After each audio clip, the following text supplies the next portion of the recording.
siya.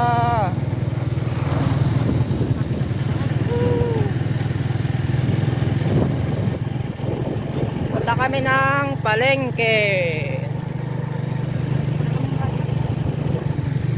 Yan.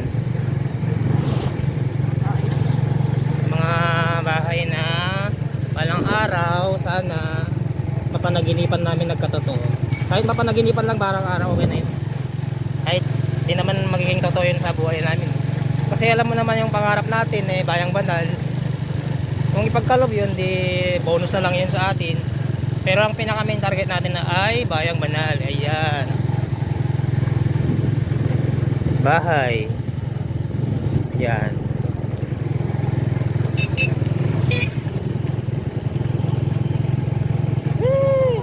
Ito ang aking agom. Ito ang aking agom. Yan. Yung mga bahay ng abroad, bahay ng guro. Yan. Ito naman ang aking bayaw. This is my bayaw, daklang malaking tiyan. Ayan.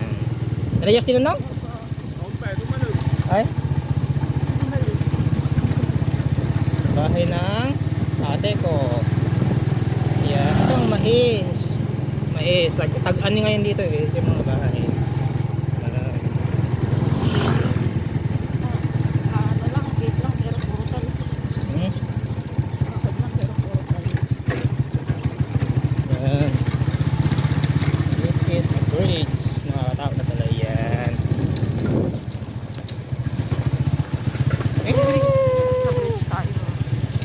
Okay lang, I'm expert. Ito yung aking agom na matampuin. Ako naman yung laging nagpapasama ng loob kasi hindi maintindihan ang ugali ko.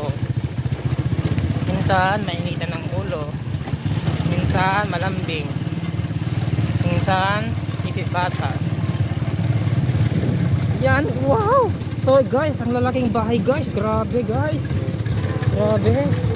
Oh grabe guys, oh grabe. Bahay ng seaman. Yan. Yung mga bahay dito guys, nakaka-inspire na gayahin. Yan. Guys, grabe guys, oh, ang gaganda guys, oh. Probinsya guys, pero yung bahay pang subdivision. Sana all. Yan ang mga bukid na yan kami dati nagwawagwag nanay.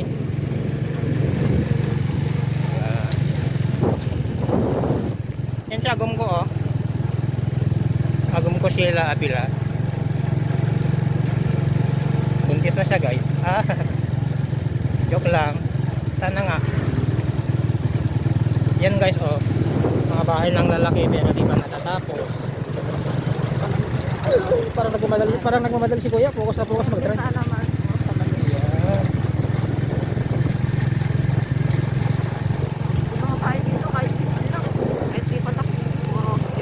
Ito na, nakalabas na kami ng barangay Mokag.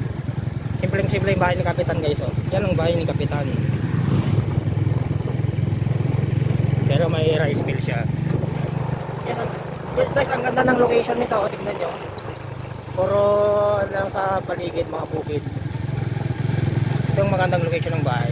Kahit simple, kahit ganito lang bahay ko, baka worth of ano lang, 1.2. Dito na kami sa boundary guys ng sentro at ng barangay namin. Woo! Guys, kita yung guys yung ano, bundok sa kabila. Yun yung bundok sa Ramat. Nakikita niya sa malayo yung bundok sa Ramat. Salita to, baka hindi naririnig. So, feeling macho.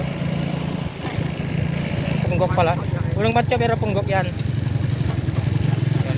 Guys, kailangan namin magmadali konti kasi may